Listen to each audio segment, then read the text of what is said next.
ɗandi yimɓe bo wiwi tami yaw mi jombo e Africa kono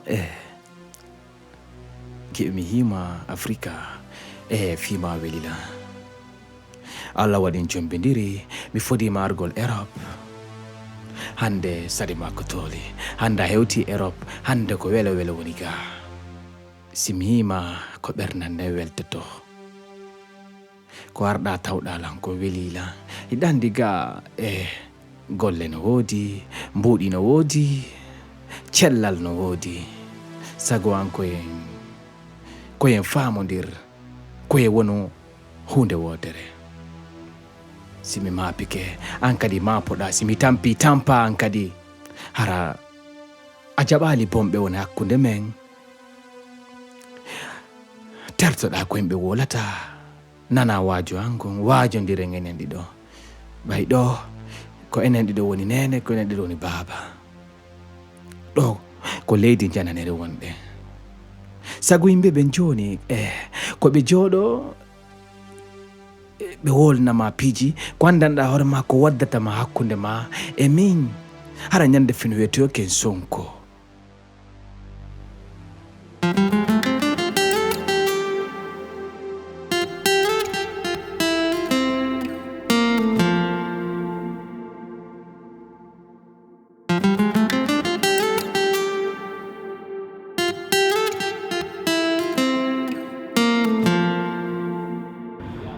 min kam est ce que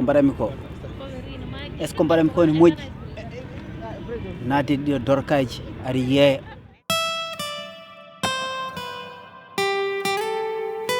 manda fof ko nanniyam hen kono noon kadi a wawi jooɗade ɗon tawa ala liggey a feltat tan an kantini felti a yeeyat hay battala hen sa yeeyi a gasni a hokkat joomum kalis mum ko ɗum tan hay battala hen gongni affaire nde no hulɓini yeeyde ɗiɗo gueɗe joni hulɓini ha ɓurti kono noon mi wawa il faut mi naata hen mo ar joni o arat joni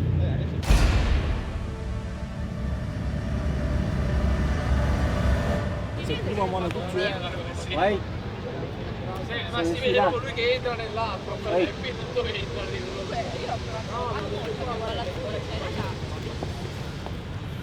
perché a dormire io sono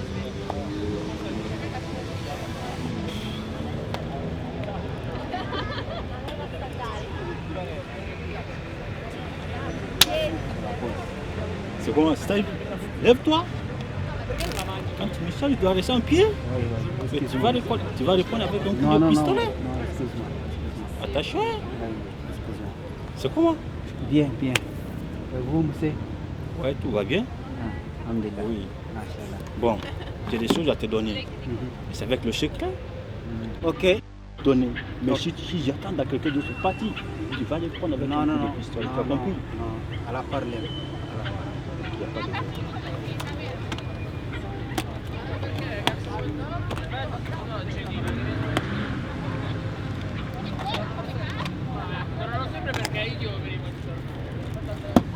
Ça, dans la poche.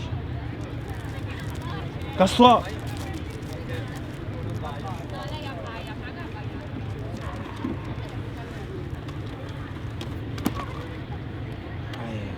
Holno foti? Oui, allô? Mais je te rappelle dans quelques minutes. Je suis en action. Je te rappelle dans 10 minutes. Pas de blâme. Ok, tout à l'heure. Ok, ala problème momi attani kalisma. Moi, je suis un businessman. Ok. Mais c'est tout en secret. Ok. Si je donne quelque chose, ça reste entre moi et toi. Ok. Si j'attends quelque part, Ok. ça va se passer mal entre moi et toi. Ok. Tu as compris? Monsieur, mais c'est seulement deux petits pommes. Mais casse ça, mets-le dans la poche. Oui, monsieur. Oh. Monsieur, calme. Oh, non, c'est moi qui parle le faire. Oui, monsieur. Encore deux. Moi aussi, j'ai des clients aussi que je dois l'envoyer. Monsieur, c'est deux. Je vais te donner ton argent. Tu me vois bien. Oui. Tu me regardes. Oui. En cas de problème, c'est ton Ala affaire. problème momi yeydum mi atama kalisma. Moi, j'ai des relations, je peux me défendre partout où je peux. Oui. Tu as compris? Il y a pas de Ça, problème, monsieur. c'est Non, non, 1-0. il y a pas de Moi, je m'en fous de ça. Il n'y a pas de Je problème. peux jeter ça dans l'eau. Ok, il n'y a pas de C'est problème. pas un problème. Il n'y a pas de problème. Le problème est que si j'attends mon nom dans la bouche de quelqu'un d'autre, Non, non, non. ça va se mal passer entre moi et toi. Il n'y a pas de problème. Il n'y a pas de problème. Donne-moi un dé. Mais tu es sûr de cela? Oui, oui, je sais. Oui. Oui, c'est 4. Il y a 4 ici. Minute. Attends.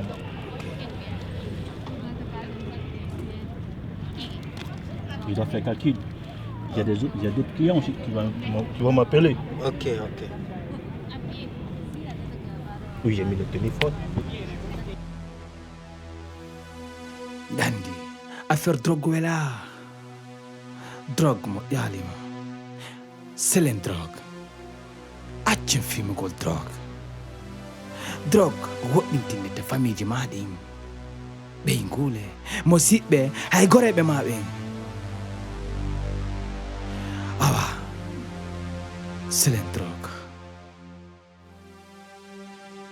La drogue. Vous savez, la drogue, c'est quelque chose de mauvais. Ah oui, il y a l'argent dedans, tu gagnes n'importe quoi. L'argent, les belles voitures, les belles villas, les femmes, les mauvais amis. Mais tu risques de finir en prison pour toute la vie. Combien de paquets j'ai? 1, 2, 3, 4, 5, 6, 7, 8, 9 et 10.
Attending Gazara, Lord Suvan, to the Lord God. So, all at the times again, I'll get one of it.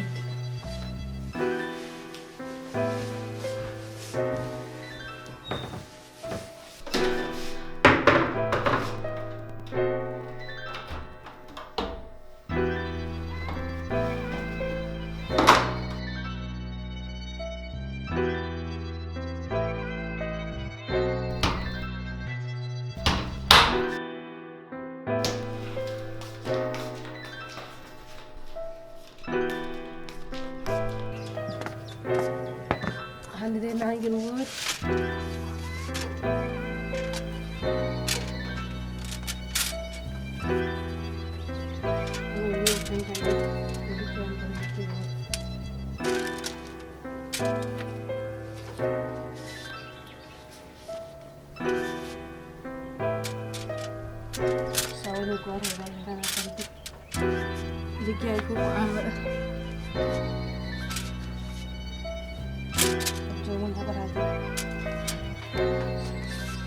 Dulu jam dulu nyalau.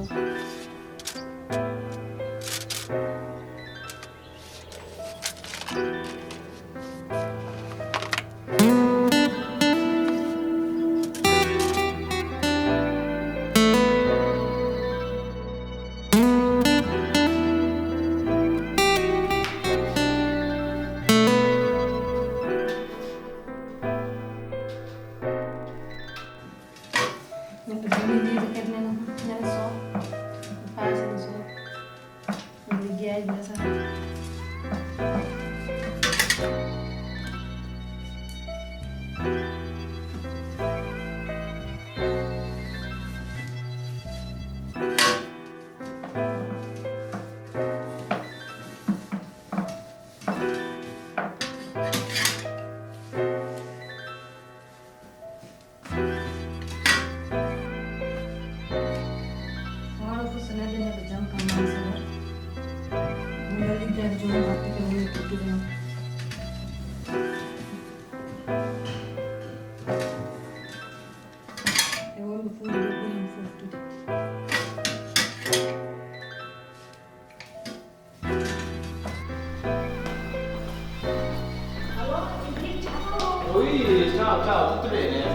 Comment elle est bro, ça va? Oui, ça va bien.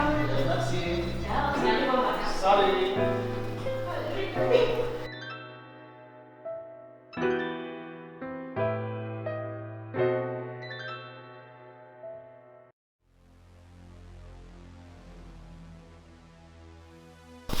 Mama da hasillu misalla. Oram de fona muso.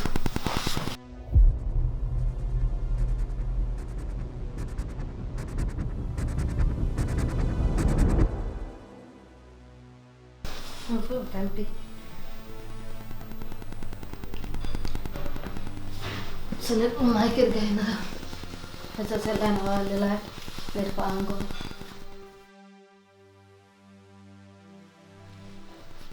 Wanda korte kal walla ha arta tan lelo sahali kat jamu bina fina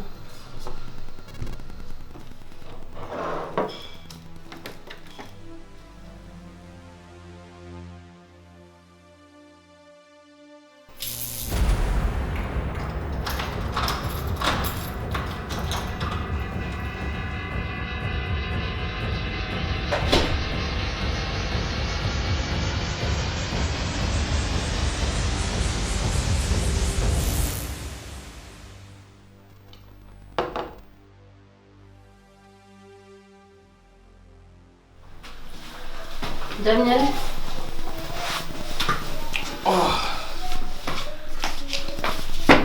bela jaba ke merda men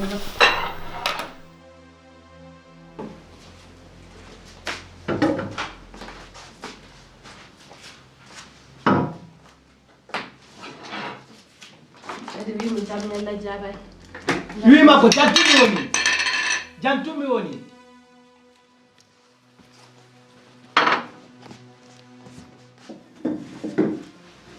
Namdi man sar selli ñan fof ko ni a wonani jampe bay so mi nandi wam tan wonta ko dum mala ke namdal no modda mara dum bona kono haade fijirde ala jalede ala ko hare tan dum ma jande namdi mam sar selli ngotta ko dugdi ha jira mbodo namdi ma gongol Mi ma ko jantumi woni. lek ngal fof ne andi mi sellan kala gandunodo mi nden so yiham joni andi mi sellaji wana hokkude mi sooda podde wana safrude wana nawde hôpital ko hebdo tan sa arti Oui, ma mi ala kalis. Mi ala kalis. Mi ala kalis. Mi ala kalis.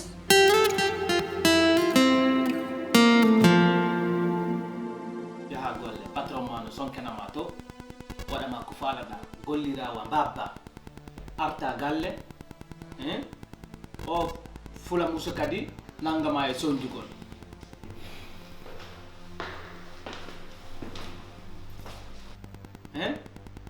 wonon on tigi no artude ka suudu fawto hara hay fawtagol on tigi wawata ka galle mum kadi galle ko yoɓata ɗon lukas ina jooɗi ka galle ɗo ala gollude ala wadde hay fus gimi adduma Europe ɗo ala wadde hay fus sina soñjugolla rek ukkalami probléme mi ronki mi anda jono no mi gerta ɗum ɗo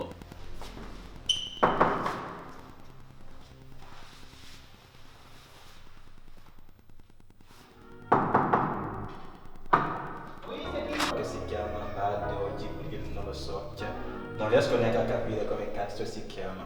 È sempre qua a disturbare, fare i casini con sua moglie. Chiama sempre una dopo l'altra. Ma lui è sempre così, fa sempre casino qua. Poi vai lì e mi chiedi che cosa è Tutti i successo. giorni. Cioè, non ti dice neanche che quello che è successo fra lui e suo marito, sua moglie. Cioè, non ti dà una spiegazione. Però non è possibile, io non ce la faccio più. Sì. Che Perché facciamo? disturbano la gente, Boh. tutti i giorni qua a disturbare la gente. Neanche ieri ci abbiamo messo 2 ore a parlare. Poi mi Vedi. spinge fuori. È maleducato. Ma non è possibile, non si può vivere così, dai.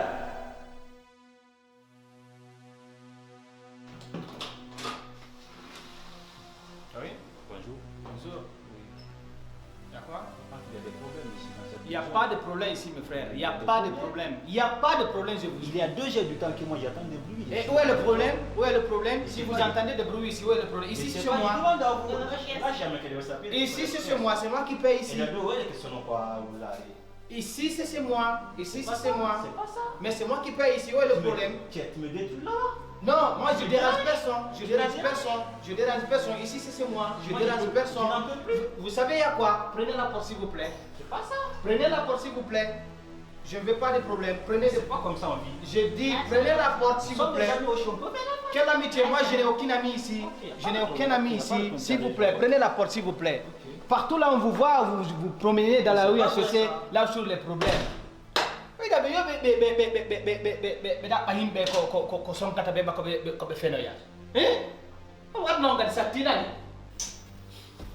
Vieni.